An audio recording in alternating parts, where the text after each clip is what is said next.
Listo. Muy buenos días, amados hermanos. Estamos aquí para presentar un tema más sobre el curso de confesionalidad que tiene que ver con las bases de cómo entendemos y comprendemos la verdad de Dios, cómo la podemos organizar en nuestra forma estructural de darla a conocer y cómo preservamos y confesamos y profesamos esa verdad que es la verdad de Dios. Entonces estamos aquí con el pastor Juan José para seguir desarrollando este tema, que es un tema apasionante porque tiene que ver con cómo nos anclamos y nos afirmamos en la verdad de la palabra y nos mantenemos incólumes sin desviarnos, sin añadir, sin quitar, sino siendo fieles a ella. Y eso tiene que ver con lo que hablamos el curso pasado de la canonicidad, respetando la ortodoxia, la catolicidad, la autoridad y la inerrancia de las escrituras. Entonces, para iniciar, vamos a orar. Pastor Juan José, por favor, ora por nosotros, que nuestro Señor nos dirija y que tengamos un buen tiempo de estudio y que luego nuestros estudiantes sean también retroalimentados y edificados con esta clase. Muy bien, mis amados hermanos. Vamos a orar y pedirle al Señor que nos guíe. Amado Señor, buen Dios, gracias te damos por tu infinita misericordia. Gracias te damos, Señor, porque tú nos has permitido venir ante tu presencia y te rogamos y te pedimos, Señor, que seas tú guardándonos, que nos ayudes a ser fieles a ti, Señor, fieles a tu palabra y que tú nos des el discernimiento. Ciertamente, Señor, tú nos has hecho crédulos, nos has dado la fe y la fe tiene un aspecto que es el creer, Señor. Ahora, Señor, que por tu palabra te conocemos, creemos confesar apropiadamente y conforme a esa palabra escrita todo lo que es verdad, todo lo que en ella dice que es verdad, porque toda tu palabra es verdad. Amado Señor, ayúdanos para que nosotros podamos entender la realidad de este curso, el por qué se dan las confesiones, para qué se dan las confesiones, pero más que nada, por qué nosotros, los creyentes, desde siempre tenemos que ser confesionales. En el nombre de Jesús, amén. Muy bien, Pastor Ismael, estamos en sus manos. Ok, pastor, ¿por qué es importante tener una confesionalidad? Primero porque vivimos, la Biblia lo autoriza o lo ordena, lo indica, pero también es una respuesta a una sociedad pluralista. Pastor, es interesante que hoy en día todo mundo tiene voz, todo mundo tiene la palabra, todo mundo puede opinar y todo se tiene que aceptar y respetar. Esa pluralidad es demasiado riesgosa y la Biblia nos protege a nosotros de esa pluralidad, dándonos una confesionalidad perfecta, organizada y eficaz para que nosotros hagamos eco de ella y la podamos proclamar sin cambio.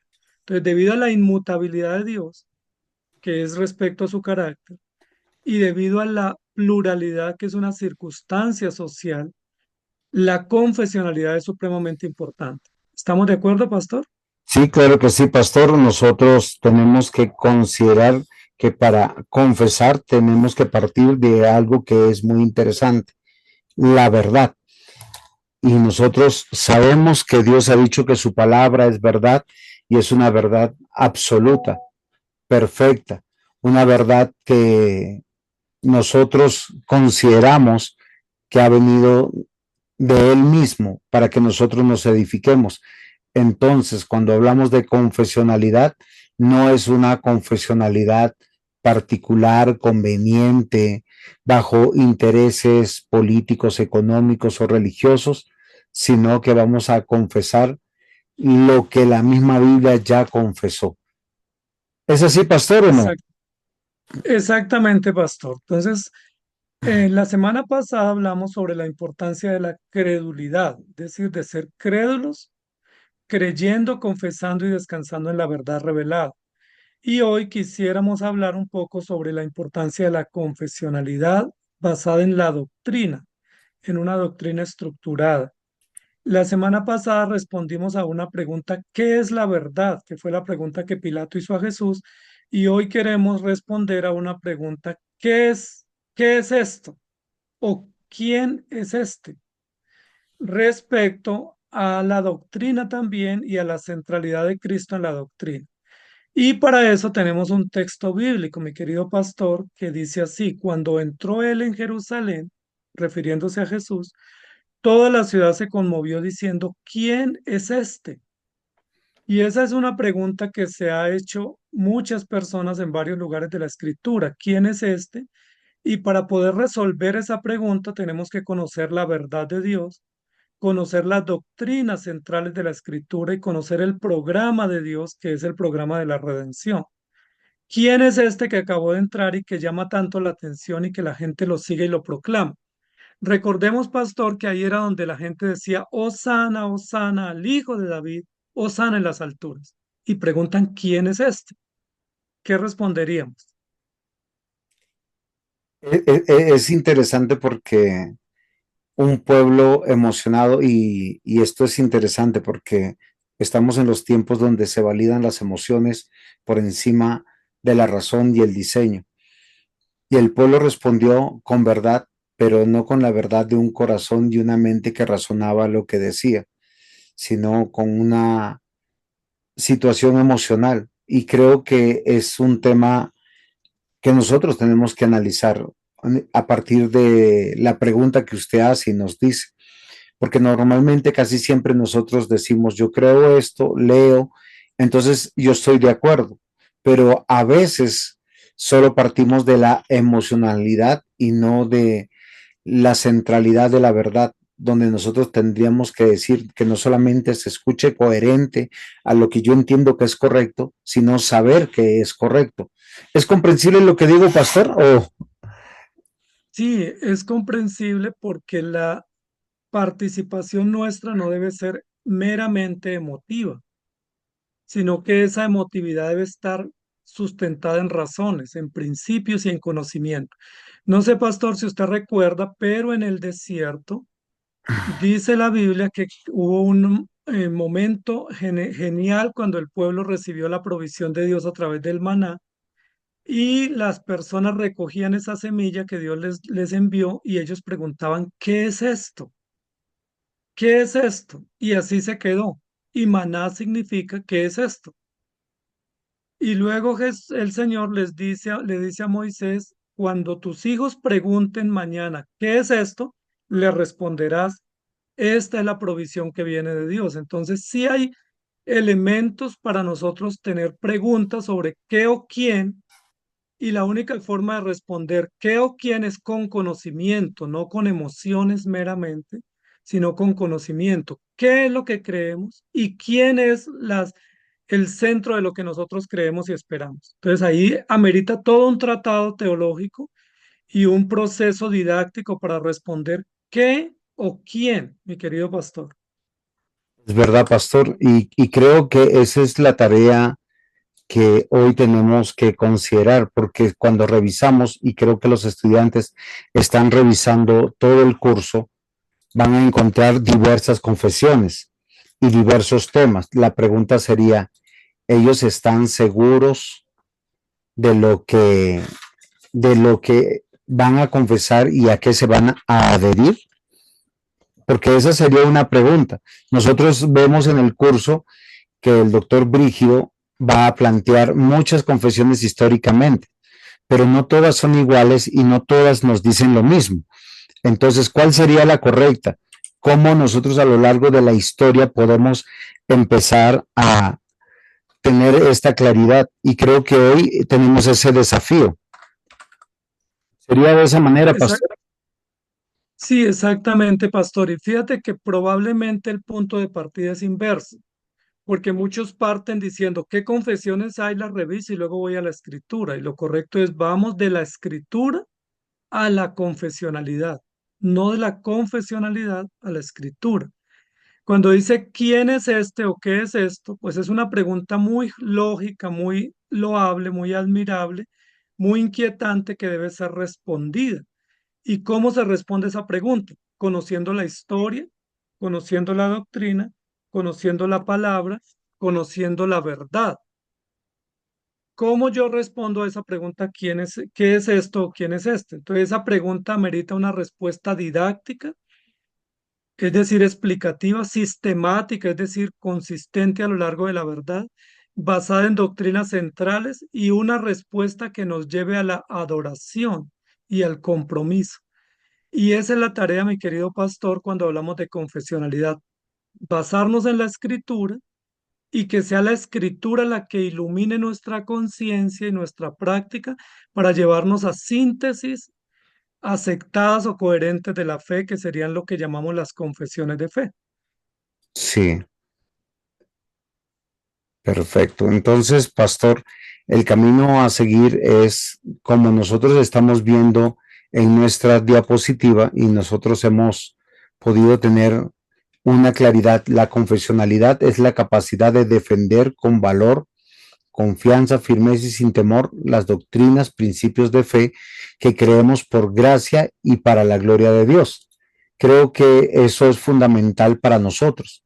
Ahora, no es lo que dice una denominación, no son los intereses de alguien, es la realidad de la palabra de Dios manifiesta, entendiendo que hoy estamos en el 2024 y tenemos que considerar que el canon está terminado y que nosotros tenemos que hacerlo.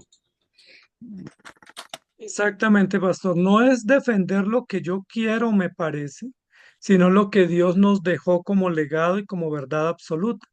¿Cómo se defiende? Con valor, con firmeza, sin temor, incluso a riesgo de la vida, incluso entregando la vida por la causa, pero no nuestros propios planes o agendas o los planes institucionales de la denominación, sino la confesionalidad histórica, inerrante e inmutable que es la palabra de Dios.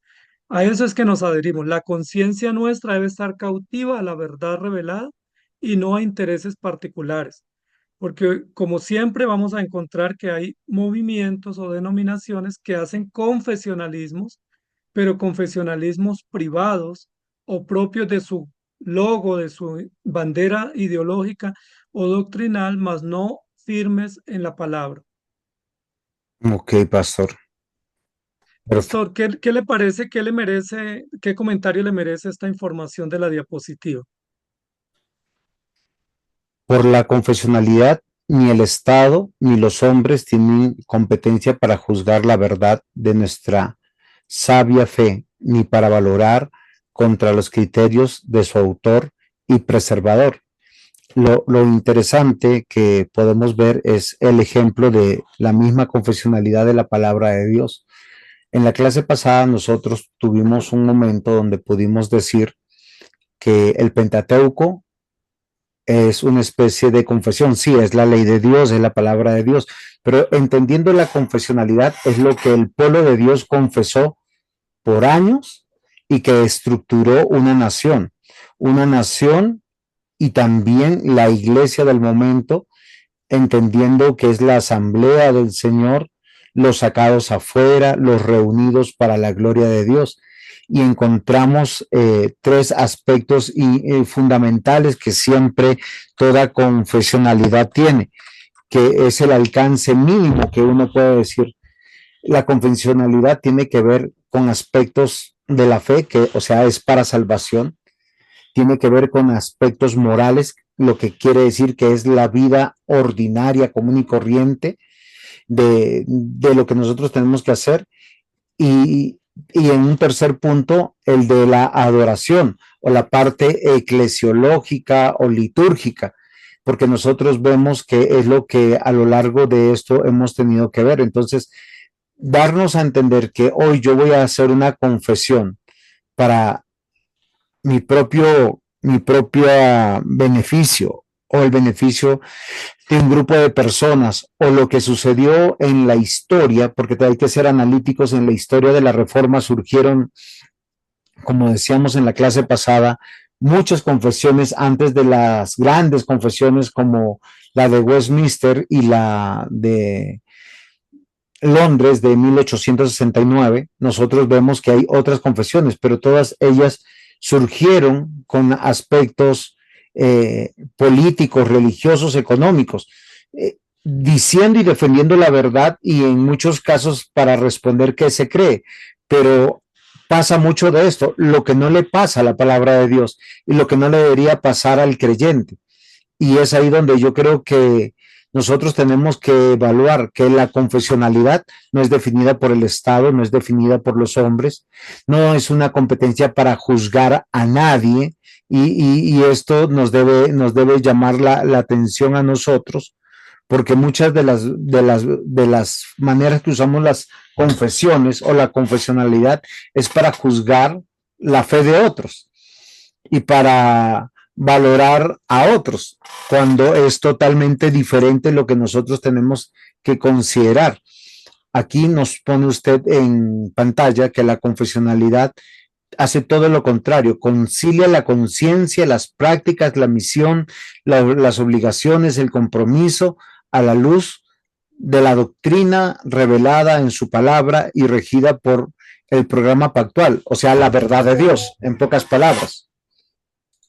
Exactamente, pastor. Entonces, muy interesante porque no es el Estado el que le pone la agenda a la iglesia, ni es la circunstancia la que le pone la agenda a la iglesia, ni es mi interés particular el que pone la agenda en la iglesia, sino Dios que ha revelado su palabra y que la ha puesto como el centro de la vida y de la práctica de los creyentes.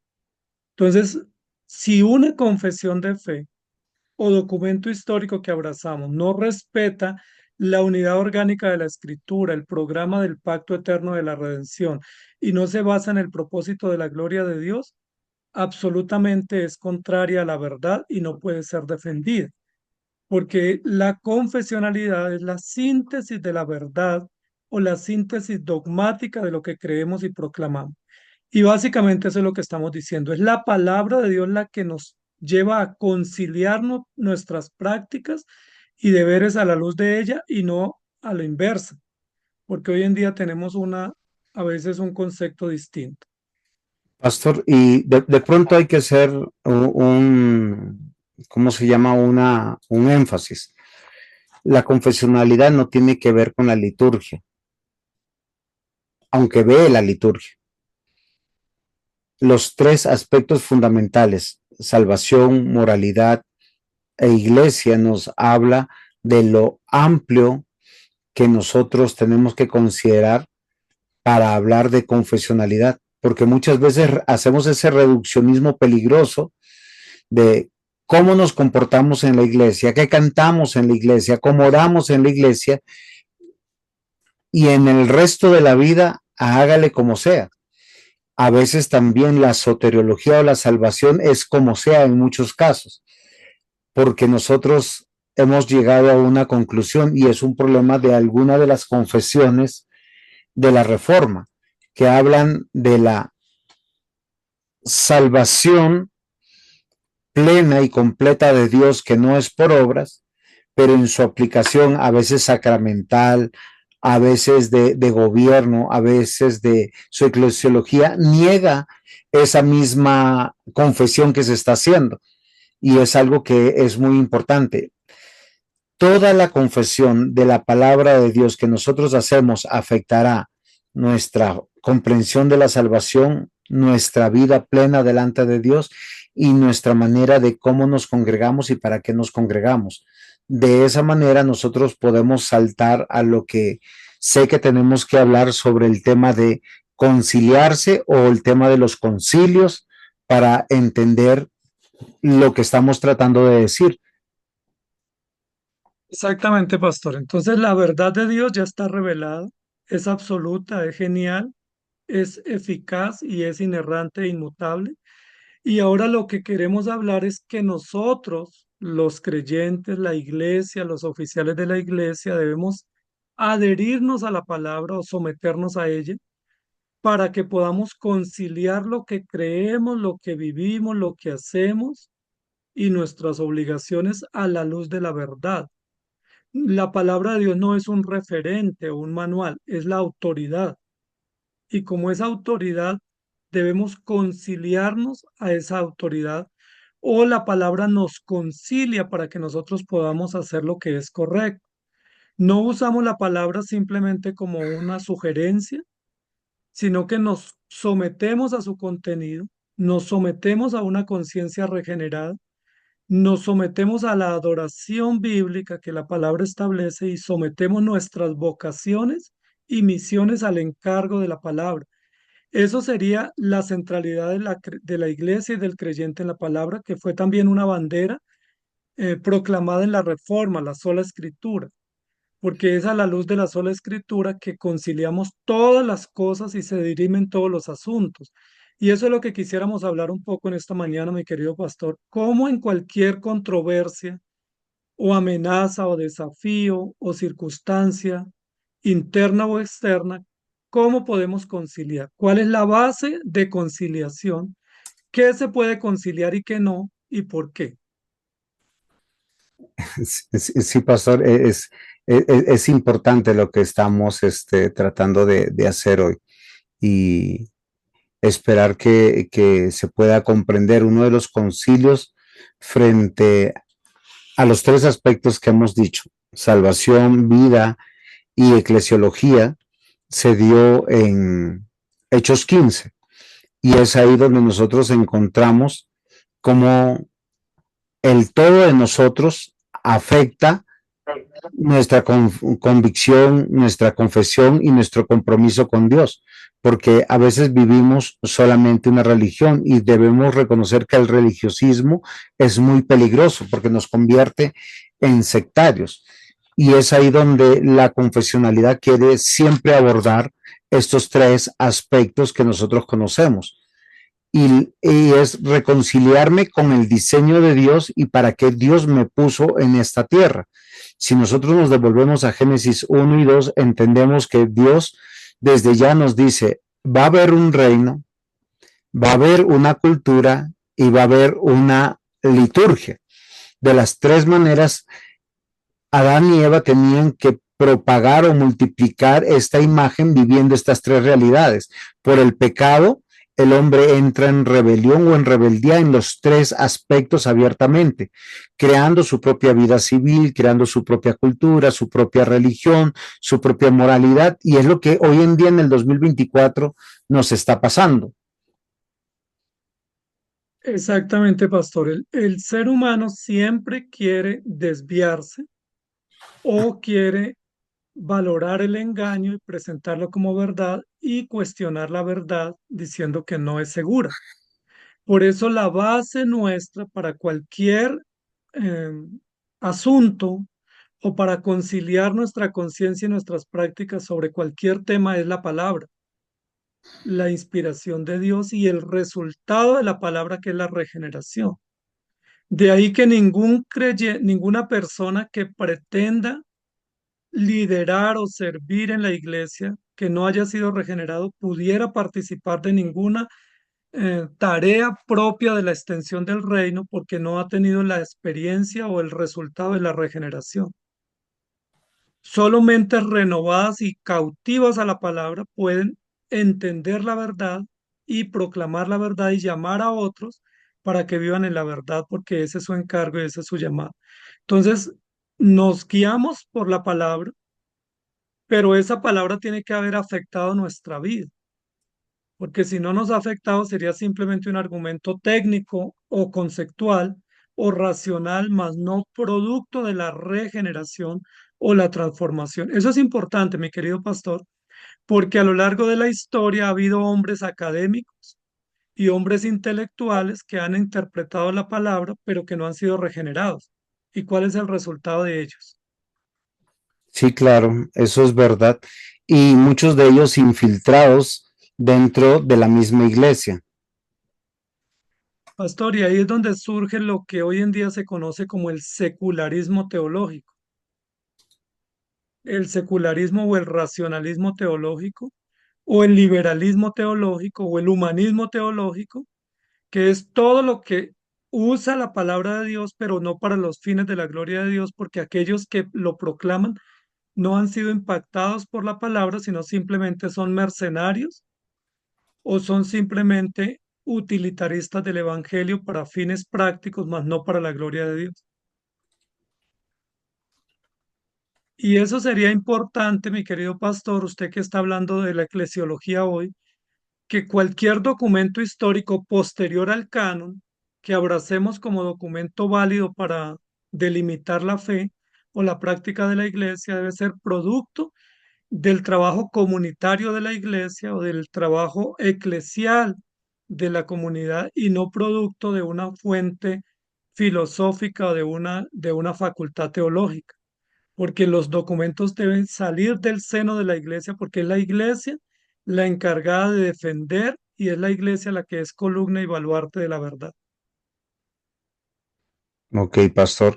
Es interesante y no sé si podemos hablar un poquito en esta oportunidad que el estudiante cuando vaya y mire la historia de las confesiones, lo haga a partir de esta pregunta que tenemos en pantalla. ¿Por qué confesamos lo que confesamos? Porque fácilmente nosotros somos muy buenos para decir yo confieso esto porque o soy presbiteriano, o soy bautista, soy pentecostal, o no soy nada, ¿sí? Entonces, con la idea de la sola escritura, muchas personas se han declarado a confesionales y con la idea de la sola escritura se han menospreciado las declaraciones que a través de la historia han sido una verdad contundente y resumida del creer de la iglesia históricamente. De hecho, un problema de la iglesia fue su ignorancia y su desprendimiento de la lectura bíblica. Si es eso de lo que hemos encontrado y cómo se distorsionó hasta que nosotros llegamos al Concilio de Trento, cuando vemos que hay una gran división y la iglesia se divide. Exactamente, pastor. Entonces, poniendo un poquito las ideas bien precisas para que nos queden, nosotros creemos porque Dios reveló la verdad y nos hizo credo y a través del Espíritu Santo nos regeneró. Pero ¿por qué confesamos? Confesamos porque estamos creyendo y convencidos de lo que creemos y no simplemente instrumentalizados o adoctrinados. La confesionalidad no es un adoctrinamiento, sino producto de una convicción profunda de la obra de Cristo y de la verdad de Cristo en la conciencia, del impacto de esa palabra en la moral y en la justicia o en los códigos nuestros, y de cómo esa palabra transforma nuestra vida y nos da esperanza. No somos personas que repiten como secularistas un concepto, sino personas que viven ese concepto y lo tienen profundamente anclado en su vida y que esa verdad les ha transformado para la gloria de Dios. Eso es muy importante a la hora de la confesionalidad. Por eso ponemos aquí inspiración, regeneración y convicción, porque si no estamos convencidos, pues ¿cómo predicamos lo que no estamos seguros o de lo que dudamos? Es verdad, pastor. Y eso nos trae muchos desafíos y ante estos desafíos y realidades, circunstancias, pues lo que queremos evitar es el desvío, las novedades en la iglesia. Ahora, aquí me surge una pregunta, pastor, que pudiéramos trabajar, porque si nosotros vemos las primeras confesiones históricas, responden a necesidades propias de lo que la iglesia necesitaba declarar que creer.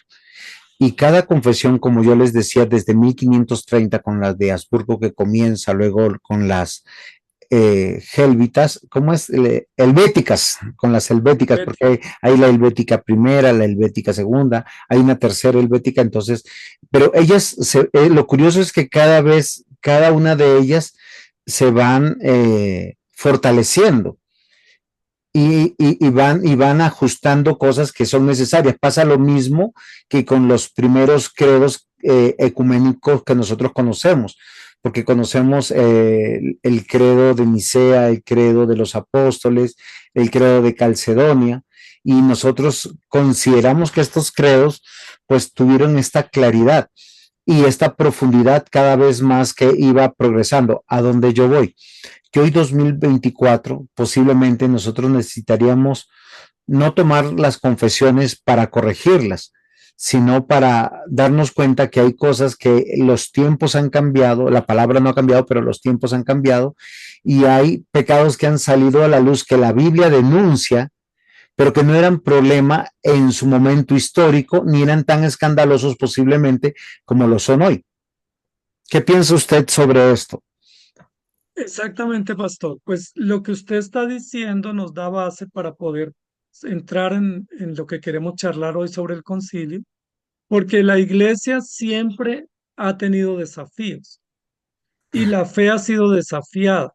El mundo, la sociedad y los cambios públicos marcan desafíos a la iglesia. La iglesia tiene que mantenerse firme en la verdad, pero se presentan nuevos retos, nuevas circunstancias, se presentan desvíos y tergiversaciones o el engaño se disfraza con otro vestido. Y como el engaño se pone un overol distinto, entonces pensamos que es algo novedoso y que se puede traer a la iglesia, pero esos desafíos lo que hacen es que nosotros tengamos que tomar acción, no para defender la palabra, sino para marcar las líneas rojas que no podemos cruzar, porque si cruzamos esas líneas frente a los desafíos, pues la iglesia se desvía. Uno de los grandes riesgos que ha tenido la iglesia es desnaturalizarse, es decir, perder su esencia de fe, perder su sencillez y perder su candor natural del propósito de la verdad. Y ante esos desafíos, pastor, que no solo surgen en el siglo XXI, sino que surgieron desde el primer siglo, y que a lo largo de estos 20 siglos, aún teniendo el canon, la Iglesia ha tenido serios desafíos ideológicos, políticos, doctrinales, civiles, morales, estructurales, ideológicos, pues la Iglesia tiene que levantarse mediante sus oficiales y decir, un momento, ojo con este desafío, se nos está infiltrando unos pensamientos no correctos. Recordemos que en el primer siglo, incluso los apóstoles tuvieron que enfrentar el gnosticismo o tuvieron que enfrentar otras prácticas inmorales y confusas que sutilmente intentaban meterse dentro de la práctica cristiana, como por ejemplo el pietismo, el misticismo, el espiritualismo, el humanismo, y que ante esos desafíos la iglesia o las autoridades de la iglesia tienen que levantar la bandera y decir, no, aquí estamos creyendo en la sola escritura y esto es amenazante y tenemos que denunciarlo. Y ese es el fin de los concilios o el propósito de ellos. Ok, pastor, y la recomendación que nosotros tenemos es para tener iglesias sanas y saludables, es comprender primero estos desafíos. Segundo, el tener oficiales, líderes, maestros de iglesia que puedan tener esta capacidad de discernimiento. Y esto habla de un entrenamiento teológico, de un entrenamiento eclesiológico en la palabra de Dios, porque nosotros sabemos que nuestro corazón siempre es peligroso porque se inclina siempre al mal. Y a veces en lo que la iglesia confiesa, profesa, pues se desvían de retomar esa misionalidad que nosotros debemos entender, porque las confesiones no tienen que ver con una época histórica, sino tiene que ver con el madurar de nuestra fe. Y es ahí donde nosotros tenemos que considerar desde una perspectiva histórica y tener una buena lectura histórica del discernimiento de estas confesiones, porque hay muchas cosas que hoy en día no son un problema y ya están plasmadas, ya son evidentes. De hecho, uno de los grandes problemas que hoy tiene la iglesia es que se ha alejado de su confesionalidad y de lo que ya estas confesiones determinaron que es verdad con relación a la iglesia, o sea, la adoración, la eclesiología, el gobierno, los sacramentos, y eso hace de que tengamos un boom de iglesias posmodernas que más que iglesias son como clubes sociales, como centros de, no sé cómo llamarlo, pastor, ayúdeme, porque yo sé De que, entretenimiento pudiera ser. exacto, de entretenimiento, donde se va por una dosis diaria para sentirse bien, pero seguir en la vida sin Dios, sin Cristo y sin una iglesia. Y esto debe clamar a nuestro corazón. Nosotros hoy que tomamos la oportunidad de en este curso y el estudiante sobre todo se le invita a que pueda analizar y ver cada una de las confesiones entendiendo el predicamento que estamos presentando, porque es reconciliarnos o conciliarnos con la palabra de Dios y no ir en contra de la palabra de Dios. Exactamente. Entonces, mire, pastor, acá en el primer aspecto sería quien conoce la verdad puede defenderlo, porque sabe los peligros cuando algo se asoma que es engañoso. O sea, no hay que conocer el engaño, hay que conocer la verdad para poder entender los desafíos contra la verdad. Segundo, debemos tener un cuerpo de oficiales en la iglesia maduro, serio, virtuoso, comprometido para que puedan presentar liderazgo y razonamiento frente a la defensa de la verdad y tomar decisiones sabias, porque a veces el liderazgo pues es útil en cuanto a su operatividad, pero no en cuanto a su madurez y estabilidad. Tercero, necesitamos tener rutas de acción. ¿Qué hacer frente a los desafíos? ¿Cómo resolverlos? Y cuarto, debemos saber llegar a buenas conclusiones basadas en los principios de la fe, en la sencillez de la fe y en la adoración pública proclamando la verdad. Si eso podemos tener, vamos a lograr tener resultados fabulosos y poder defenderla o mantenernos en la verdad en medio de los grandes desafíos amenazantes. Ok, pastor. Entonces, ahora lo que nosotros vemos es lo que tenemos en pantalla. Esto conciliamos la verdad absoluta de Dios, lo que quiere decir su palabra, revelada, soberana y perfectamente y sembrada en el corazón de su pueblo. Se preserva incólume con el paso del tiempo y la iglesia, liderada por oficiales y maestros, debe trazarla con la ortodoxia, catolicidad, autoridad y canonicidad inspirada para que no se diluya ni desnaturalice por nada, mientras cumplen el encargo de contender ardientemente por la fe. Por eso los supervisores y maestros, a la luz de su mensaje, concilian su esencia, conciencia, devoción y misión. Y esto hace que nosotros tomemos distancia de los intereses personales, políticos, económicos, religiosos, de los grupos que usan muchas veces las confesiones para dividir y no para unir, y para tener protagonismo en la historia de la redención, porque el único protagonismo que nosotros tenemos que entender que hay es de Dios a través de su Santo Espíritu, guiándonos a toda la verdad. Entonces, es aquí donde nosotros tenemos que preguntarnos, pastor, ¿cuál sería entonces esas confesiones que necesitamos dentro de nuestra iglesia para revisar, confiar, porque históricamente nos tenemos que adherir a ellas y poder hacerlo de esa manera? Pastor, estaba mientras usted leía recordando un ejemplo de una iglesia del Apocalipsis, la iglesia de la Odisea, que confesaba que estaba viva y que estaba enriquecida y que estaban bien y que estaban progresando, pero Dios dice que eran pobres, miserables, desnudos, ciegos y totalmente desviados. Y no sé si ustedes sabían, pero la Odisea hace eco de los derechos humanos.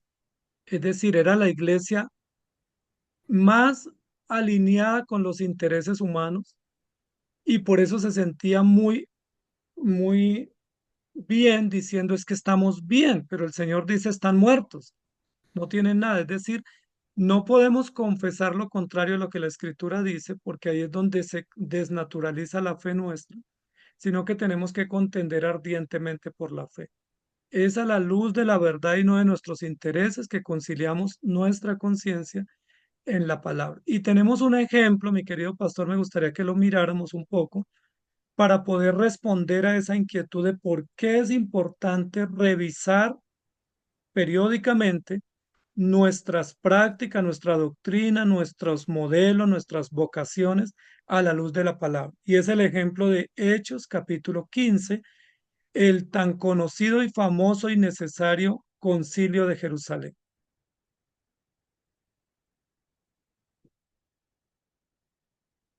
Aquí lo tenemos en pantalla, los primeros 5 versículos, que nos plantea el desafío. ¿Cuál fue el desafío que tuvieron los discípulos, los apóstoles y el liderazgo de la iglesia en ese primer siglo después de Jesucristo? ¿Qué desafío se presentó? ¿Qué reto? Pudiéramos decir qué problema, pero no hablemos de problemas, sino qué desafío, qué hecho, qué circunstancia retó al cristianismo y al liderazgo de la iglesia en ese primer siglo, que ameritó pues un proceso de conciliación y de organización para poder resolverlo. No sé si me ayuda ahí, pastor, si usted me ayuda comprendiendo y explicando cuál fue el hecho que se presentó desafiante, que de hecho hubiera dado motivo para una gran división, ¿no? Hechos 15, versículos 1 al 5. Entonces algunos que venían de Judea enseñaban a los hermanos, si no os circuncidáis conforme al rito de Moisés, no podréis ser salvos. Como Pablo y Bernabé tuviesen una discusión y contienda no pequeña con ellos, se dispuso que subiesen Pablo y Bernabé a Jerusalén y algunos otros de ellos, a los apóstoles y a los ancianos, para tratar esta cuestión. En ellos, pues habiendo sido encaminados por la iglesia, pasaron por Fenicia y Samaria, contando la conversión de los gentiles, y causaba gran gozo a todos los hermanos, y llegados a Jerusalén, fueron recibidos por la iglesia y los apóstoles y los ancianos, y refirieron todas las cosas que Dios había hecho con ellos. Pero algunos de la secta de los fariseos que habían creído se levantaron diciendo, es necesario circuncidaros y mandarles que guarden la ley de Moisés. Y acá lo interesante que nosotros vemos, el gran problema es no entender el evangelio. Básicamente, nosotros a veces ponemos por encima la realidad de nuestra comprensión denominacional por encima de la realidad de lo que demanda el evangelio. Y esto es interesante porque en 1600, no voy a decir el año final, pasa exactamente lo mismo, porque muchos, por ser más celosos de lo que Dios es, y posiblemente con muy buena intención, quieren poner doctrinas y normas que la Biblia no impone. Y nosotros vemos aquí que fácilmente uno puede usar las escrituras para hacer una confesionalidad religiosa, una confesionalidad de tradición y de cultura, como es la de los fariseos, porque ellos por años, y ese fue un problema que Pablo enfrentó hasta el día de su muerte, fue acusado de violentar la ley de Moisés, fue acusado de violentar el templo y fue acusado de violentar la vida civil. Y aquí lo que nosotros encontramos es este mismo problema desde una perspectiva un poco diferente, porque siempre que pensamos que la salvación es por gracia, pero hay algo que yo pueda hacer. Y este concilio que reúne a todos los obispos o todos los pastores y todos los apóstoles que están en el momento, en este tiempo apostólico, de los primeros momentos de la iglesia establecida bajo la resurrección de nuestro Señor Jesucristo, o sea, donde toda la promesa del Antiguo Testamento ha sido cumplida, nos hace ver que uno puede creer en el Señor, porque dice la Biblia que estos fariseos habían creído, pero que a veces no comprendemos toda la verdad de Dios y el por qué hacerlo. Entonces, creo que esto es un desafío que estamos viviendo hoy en día, que se ha vivido en el siglo XVI, hace unos 400 años, y también se vivió en los tiempos de los apóstoles. Entonces, es algo que tenemos que evaluar. ¿No cree, Pastor Ismael? Sí, claro que sí, pastor. Es interesante porque hablábamos de cuatro doctrinas básicas que no pueden ser desconocidas, que es la doctrina de Dios, el programa de la soteriología, la eclesiología y los eventos relacionados con la gloria eterna o la venida del Señor. Quien niegue eso, pues ha negado el Evangelio. Aquí dice que impusieron un rito y decían, si no lo cumplen, no podéis ser salvos. Es decir, estaban contra la eclesiología y la soteriología adecuada, añadiendo obras a la salvación por gracia. Pero note, mi querido pastor, que detrás de esos creyentes que estaban impulsando ese énfasis, había una secta. Es decir, tenía unos fines sectarios, unos fines sesgados, más no la unidad de la iglesia, y es allí donde se tiene que presentar un concilio. Hay un hecho que rompe la unidad. Entonces, ¿para qué se hacen los concilios y los documentos históricos? Para mantener la unidad, para que la unidad no se rompa.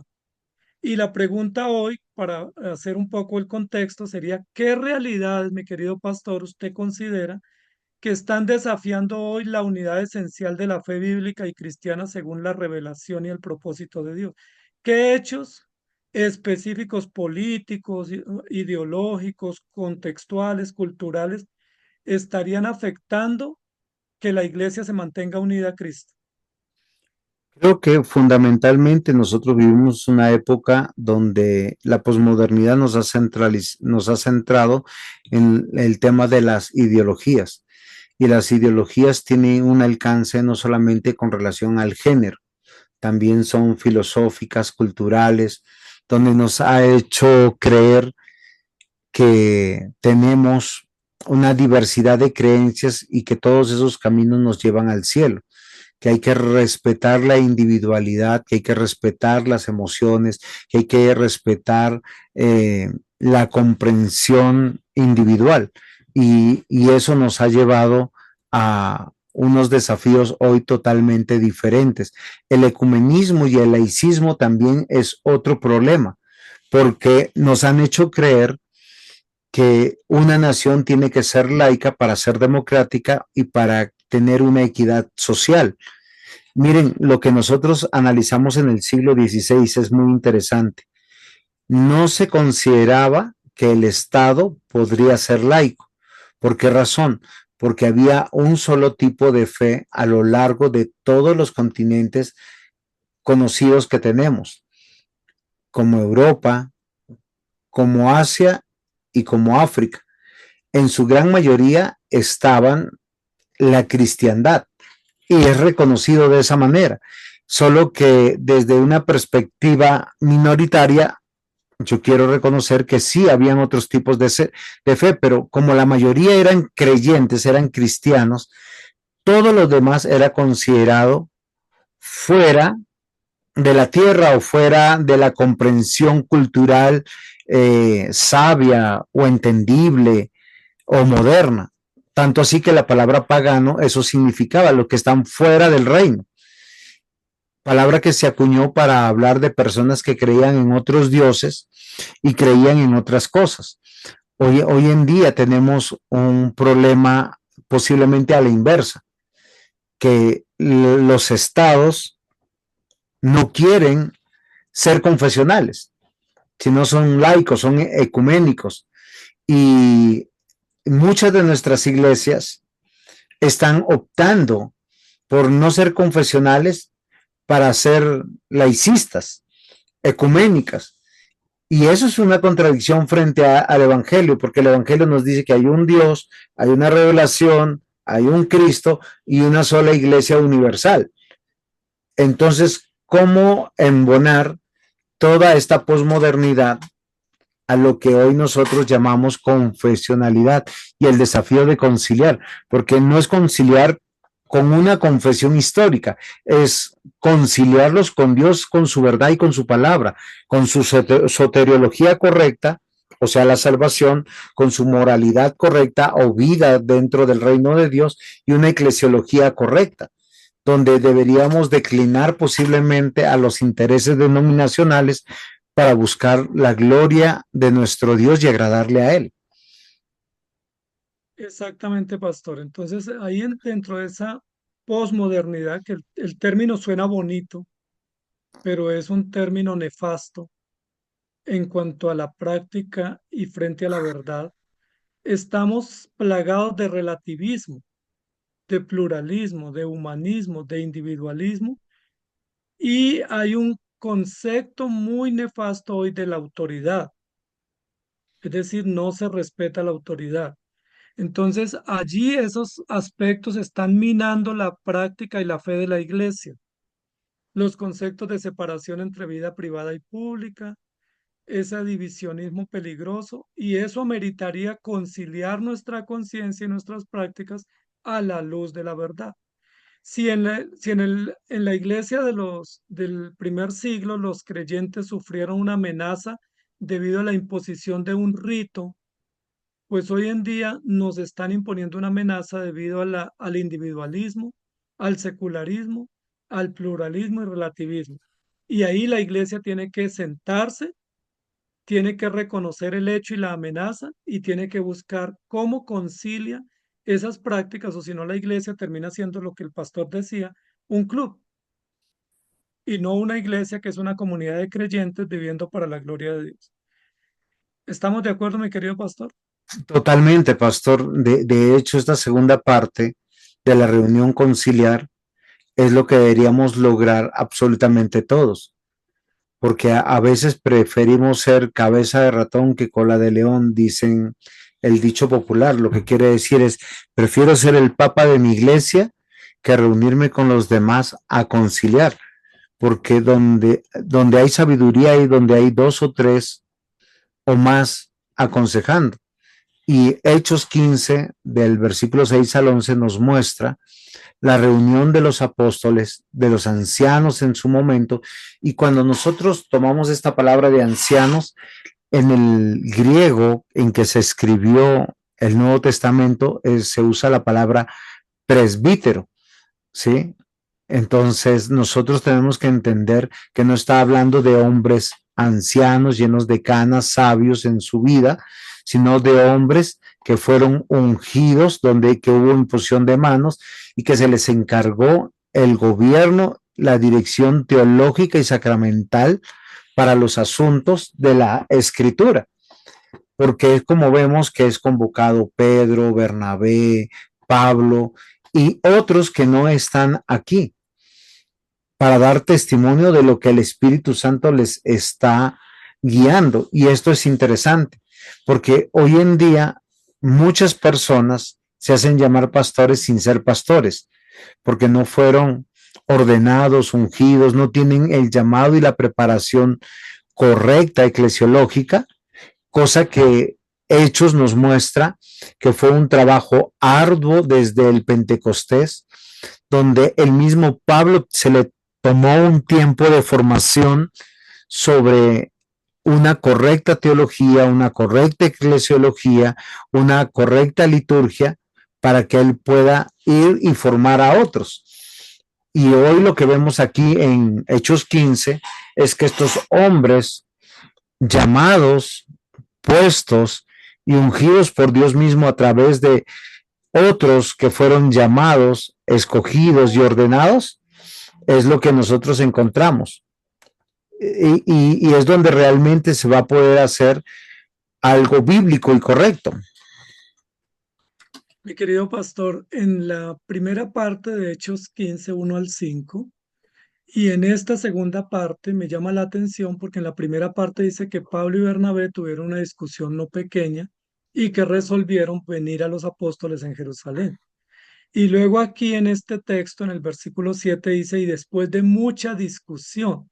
Y eso me parece interesante porque a veces la iglesia ha pretendido el camino del pacifismo, ¿sí? Como que todo lo resolvamos sin decir nada, sin incomodarnos, sin generar contienda o controversia, pero la controversia o la discusión por buenos motivos y para buenos propósitos es indispensable en la vida de la iglesia. Es decir, cómo alineamos nuestra conciencia y nuestras prácticas en la verdad. con discusión, con firmeza, con categoría, con argumento y con carácter. No pudiera ser, bueno, hermanito, te estás desviando. No te desvíes, hermano, que Dios te ama. No, toca con firmeza, porque es contendiendo o contendiendo ardientemente por la fe. Entonces, ese temor a la discusión o temor a la diferencia o temor al argumento también está haciendo que la iglesia sea minada de ideologías paganas porque nadie tiene el valor de controvertir en defensa de la verdad y todos estamos en un pacifismo barato que más bien es cómplice, como yo te respeto, tú me respetas, yo no te digo nada, tú no me dices nada y terminamos desviándonos. Mire que aquí al final del pasaje dice que la pregunta de Pedro que tomó la vocería es, ¿por qué tentáis a Dios poniendo sobre vuestra cerviz cosas que nuestros padres las pusieron? Antes creemos que por la gracia del Señor seremos salvos y pone por encima la soteriología, la salvación por gracia, la regeneración inmerecida y todo lo que posteriormente se llamarían los 5 puntos del calvinismo. Pudiéramos entonces llegar a una claridad.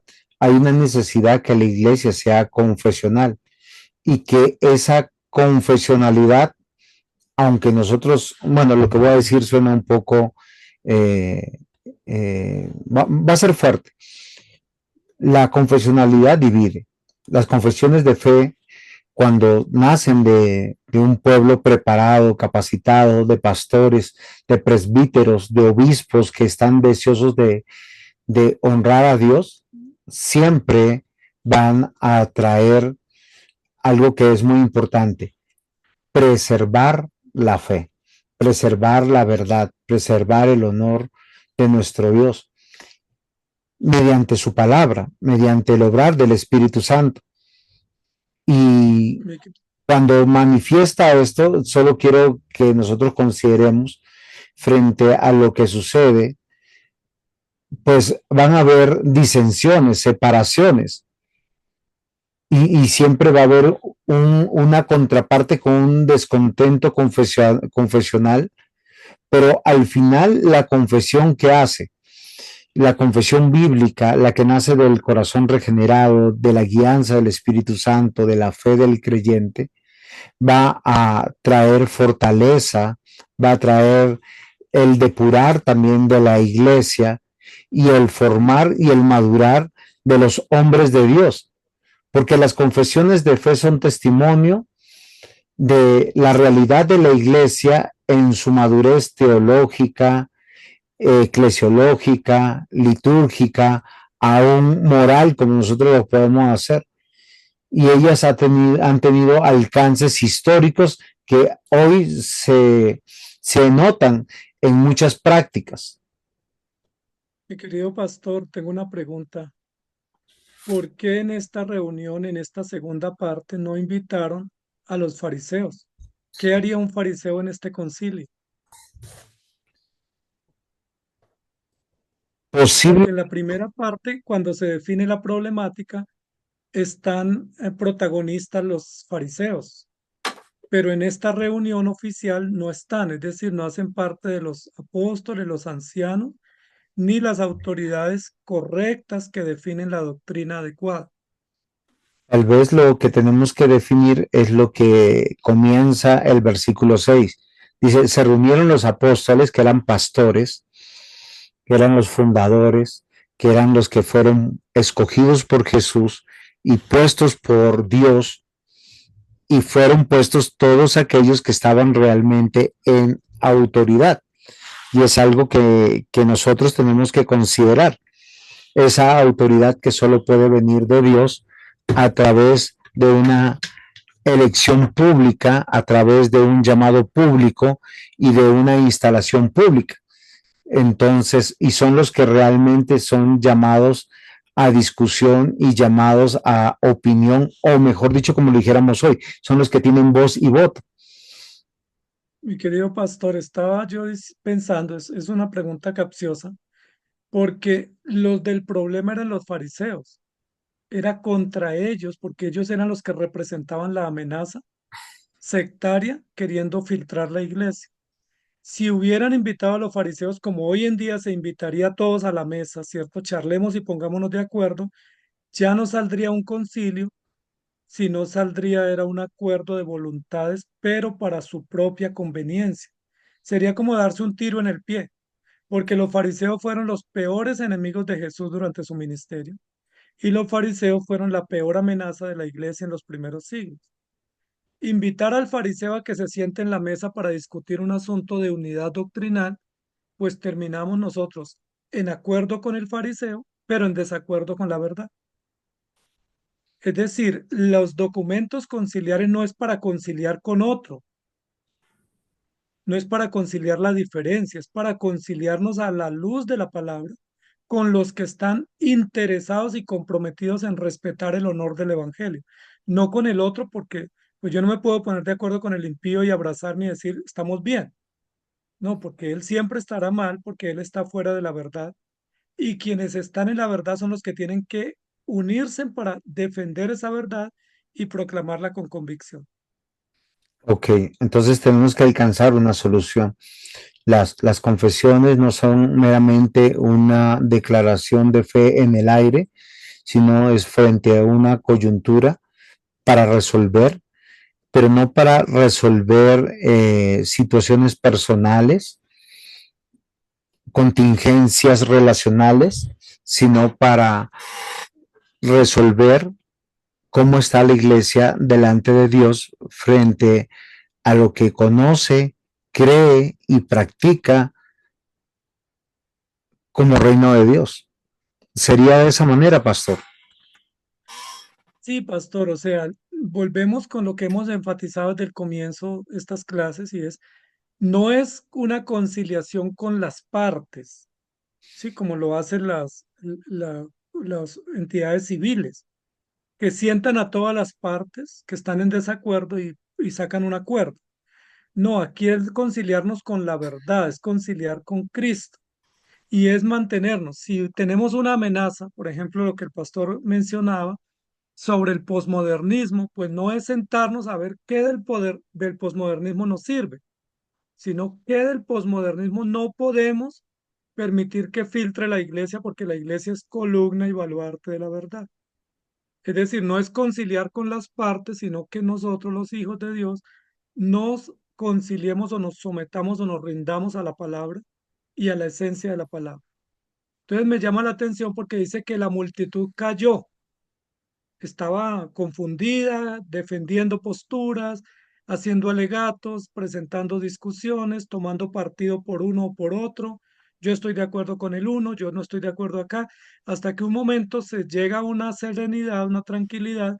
Escucharon a los líderes prominentes de la iglesia, que eran Pablo, Bernabé, Juan y Pedro y Jacobo, y ellos lideraron el acuerdo y se llega a una conclusión.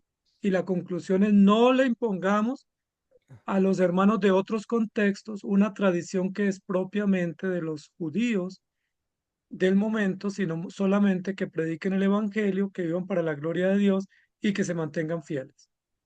Eso fue lo que me pasó, o bueno, lo que estaba meditando al leer y se me pasó por la mente, que no dijeron no hay que circuncidar, sino lo que dijeron que realmente lo que hay que hacer es apartarse de las contaminaciones de los ídolos, de la fornicación, del ahogado, de la sangre, porque eso es lo que tiene que ver con lo importante de ser cristiano, que parece ser que la convicción del bautismo es lo fundamental, porque nosotros vemos desde los primeros pasajes de Hechos que la iglesia empezó a bautizar y a dejar de lado la circuncisión.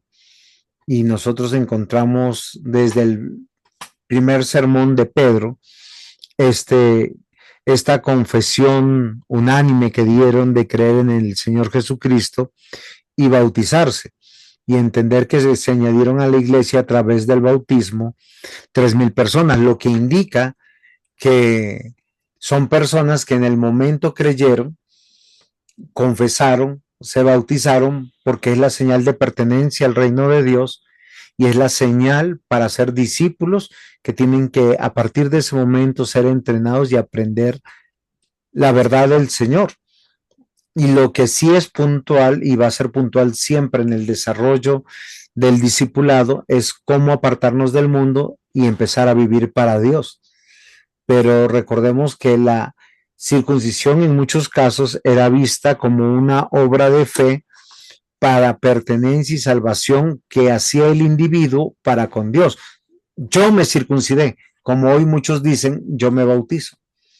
¿No le parece interesante? Claro que sí, mi querido pastor. O sea, que la conciliación es sobre la esencia de la fe y no sobre prácticas que pueden tener mucho mérito en alguna zona o en alguna época, pero que no pudieran imponerse como categóricas y como distintivas de toda la comunidad cristiana. Y me llama la atención, pastor, que usted también lo mencionó, y es, se hace, o sea, el efecto benéfico de un concilio es cuando hay una solución. Aquí pudiera haberse dado una gran división, y era la iglesia de Antioquía se separa de la iglesia de Jerusalén. Pablo y Silas y Bernabé se quedan en la iglesia asiática o la iglesia gentil, y los apóstoles Pedro, Juan y Jacobo se quedan en la iglesia judía. Pero no se llegó a esa división porque justo eso era lo que se quería evitar. Y se logró una solución y me parece interesante porque si un concilio que busca resolver un asunto nos da una solución unánime, pues es un resultado favorable porque se logró mantener la unidad esencial de la fe, lo cual es el fin de la iglesia. Es decir, debemos propender por la conciliación. Y la conciliación trae unidad para los que están llenos del Espíritu Santo, llenos de la palabra de Dios, y separa a aquellos que no pueden considerar que la verdad de Dios es una ordenanza, una imposición. ¿Uh? ¿O no es así? Recordemos, pastor, sí, pastor, recordemos que una de las cláusulas del pensamiento griego o una facción del pensamiento griego tenía que ver con los epicúreos, los estoicos, las personas que elegían el sufrimiento y la flagelación como una forma de mitigar sus culpas. Y aquí están viendo los discípulos y los ancianos que esto que se quería imponer como una norma fija en la iglesia era una carga. Dicen, no les impongamos a los hermanos una carga más que las cosas básicas de creer, vivir, proclamar y santificarse para la gloria de Dios. O sea, ¿para qué nos imponemos una carga? En muchas iglesias se imponen cargas tan pesadas que terminan desviando la naturaleza de la fe por el cumplimiento del rito, ¿no? No vayas, no toques, no gustes, no mires. Y aunque la gente ponga en práctica esa carga y se sienta honorable por el cumplimiento, en realidad lo que están es desviándose de la esencia. Es decir, creen en su obra y desconfían de la obra de Cristo. Pues pastor, el desafío que vemos aquí que nos presenta en este primer concilio debería ser el ejemplo que deberíamos seguir todas las iglesias para poder hacer una confesión de fe conciliar, entendiendo que en la reforma muchos de los concilios o de las famosas llamadas dietas que se conformaron fueron por intereses sociopolíticos, estatales y gubernamentales, porque se entendía que el Estado o la monarquía tenía que defender la verdadera fe. Pero nosotros vemos el caso de Inglaterra con Enrique VIII, de Carlos V, los problemas de Francia, de los Países Bajos, de Alemania misma, de aún de Italia, pues llevaron a ciertos sesgos que no permitieron el avance claro de muchas de estas confesiones. Por eso también en un análisis histórico, muchas de las confesiones quedan cortas porque empiezan a manejar esos sesgos diplomáticos que son perjudiciales, porque lo que nosotros vemos aquí en Hechos 15 es algo que es claro. Leo, por cuanto hemos oído que algunos se han salido de nosotros, a los cuales no dimos orden, os han inquietado con sus palabras, perturbando vuestras almas, mandando circuncidados y guardando la ley. Nos ha parecido bien, habiendo llegado a un acuerdo, elegir varones y enviarlos a vosotros con nuestros amados Bernabé y Pablo, hombres que han expuesto su vida por el nombre de nuestro Señor Jesucristo. Así que enviamos a Judas y a Silas, bueno, Judas, no el Iscariote, los cuales también de palabra os harán saber lo mismo, porque ha parecido bien al Espíritu Santo y a nosotros no imponeros ninguna carga más que estas cosas necesarias, que os abstengáis de lo sacrificado a ídolos, de sangre de ahogado, de fornicación, de las cuales cosas, si os guardéis bien hacéis, pasadlo bien. Y lo interesante es que aquí lo que une es la palabra, es la verdad, es el Espíritu Santo. Y vemos que un hombre tan extraordinario, preparado teológicamente como Pablo, es un hombre que está sujeto al aspecto conciliar del concilio, perdón la redundancia, porque él va a hacer la obra de Dios guiado por el Espíritu Santo, pero bajo la dirección de aquellos que están en autoridad, entendiendo que los conciliares aquí son los ancianos o presbíteros o pastores que hoy tendríamos que entender que son los que determinaron esta gran asamblea, que si nosotros decimos que es una reunión de ancianos o de presbíteros, ¿sería un presbiterio? ¿Sería de esa Sí, manera? pastor. Sí, claro que sí. Me encanta que cuando uno mira el tono de todo el capítulo, comienza con un tono muy álgido, ¿no? Confusión, altercado, discusión, sectas, amenazas, riesgos, opiniones, luego hay reunión, en la reunión hay discusión, luego hay silencio y luego terminan dándose la mano y diciendo que la pasen bien, o sea, terminamos bien. Se logra la paz, se logra la serenidad, se logra la confianza, se logra conservar la unidad y me parece que es una buena resolución de un conflicto público o comunitario a la luz de la verdad y con la guía del Espíritu Santo y con buenos liderazgos. Entonces, si este concilio hubiera terminado en que Pablo toma una bandera y los apóstoles otra, pues hubiera sido nefasto el resultado porque hubieran logrado los fariseos minar la unidad de la iglesia. Entonces, es importante que esos concilios nos lleven a nosotros a lograr la unidad. No hacemos concilios para marcar diferencias, sino para establecer unidad y comunión y para lograr poner la base y mantener la base que nos une y no lo que nos divide. Estas serían las preguntas que tenemos que plantearnos, que fue una pregunta que yo le planteé al pastor Juan José sobre cómo o cuándo vemos que es necesario un concilio, cuando hay retos que desafían la esencia de la fe, cuando hay amenazas que rompen o alteran la devoción cristiana, cuando hay hechos o circunstancias que quebrantan la misionalidad de la iglesia y cuando hay acontecimientos que quiebran la tarea de la difusión o la proclamación de la verdad. ¿Estamos de acuerdo, Pudiéramos. mi querido pastor? Sí, claro que sí, totalmente. Lo que lleva a la madurez del cuerpo eclesiástico, del cuerpo gobernante, porque miren lo interesante que pasaba en el siglo XVI a lo largo de todas las confesiones. ¿Por qué las autoridades gubernamentales del momento, o sea, las monarquías, los príncipes, los reyes, pedían confesiones de fe a la iglesia que estaba bajo su dominio o su reino? Porque eso se infería que traía unidad, comunión, carácter y coherencia. Pero los que tenían que hacer esto eran los que estaban capacitados y llamados para la dirección, lo que implica algo que es muy importante, madurez en la fe, porque es sentarse. Algo que es interesante, muchos no pudieron estar permanentemente en muchas de estos concilios o dietas para determinar las confesiones.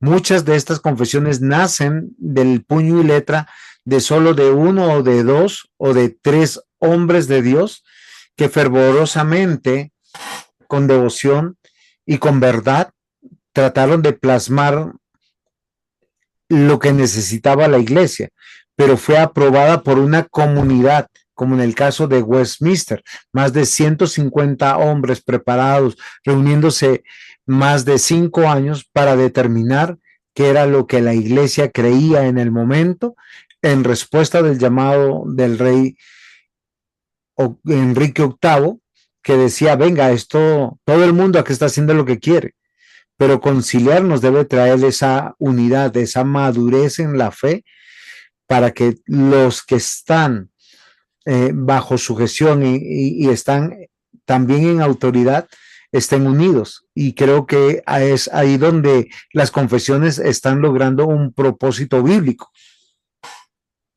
Sí, claro que sí, pastor. Entonces, miren lo interesante porque a muchos, a mí, por ejemplo, no me gusta el tema de tanta reunión y tanta negociación y tantos acuerdos, pero es importante. Probablemente al apóstol Pablo tampoco le gustaba.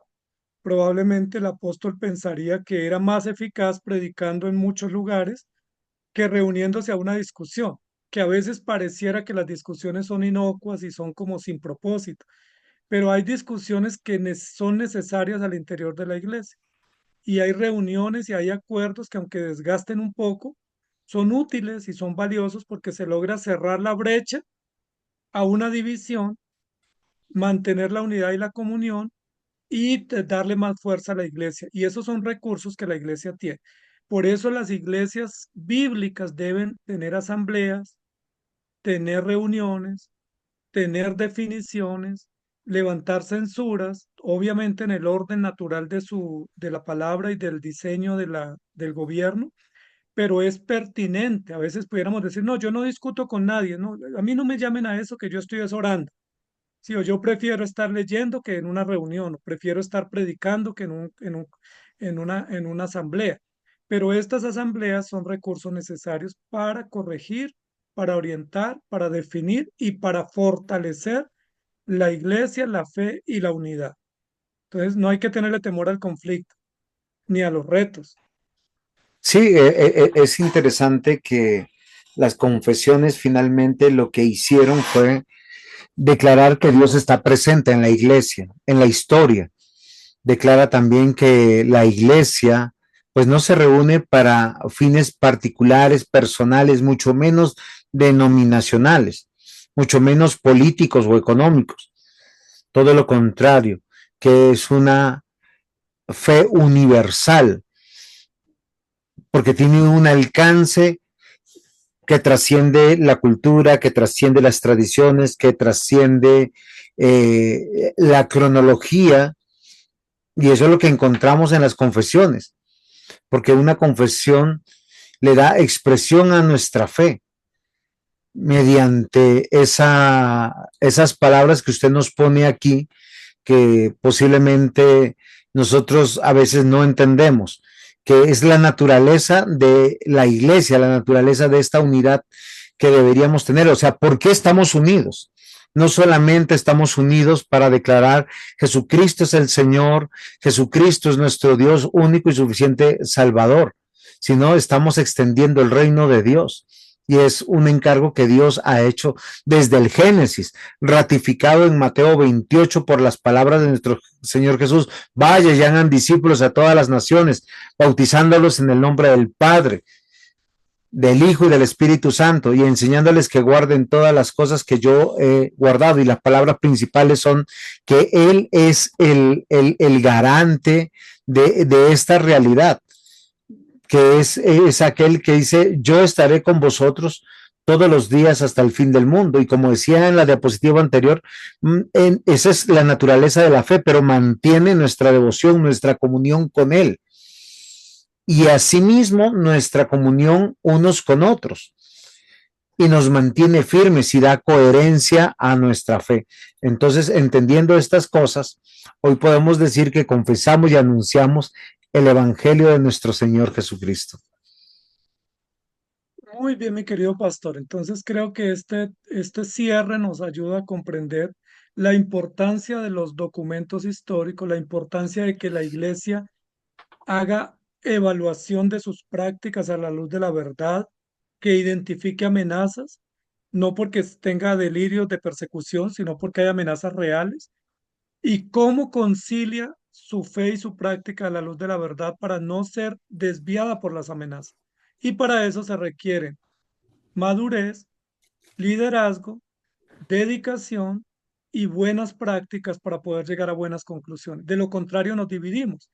El ser humano tiene la capacidad de generar divisiones con gran facilidad.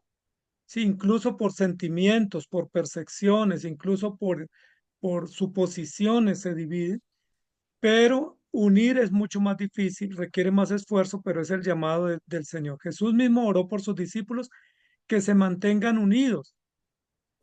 Y para mantenernos unidos necesitamos la palabra, la fe, pero también conciliar, sentarnos, conciliar, decantar, bajar los ánimos, poner la verdad de Dios por encima, la gloria de Dios, y probablemente eso que era una inminente división termina siendo un gran privilegio y una buena forma de fortalecer los desafíos, los compromisos y los deberes cristianos para seguir confesando y anunciando el Evangelio.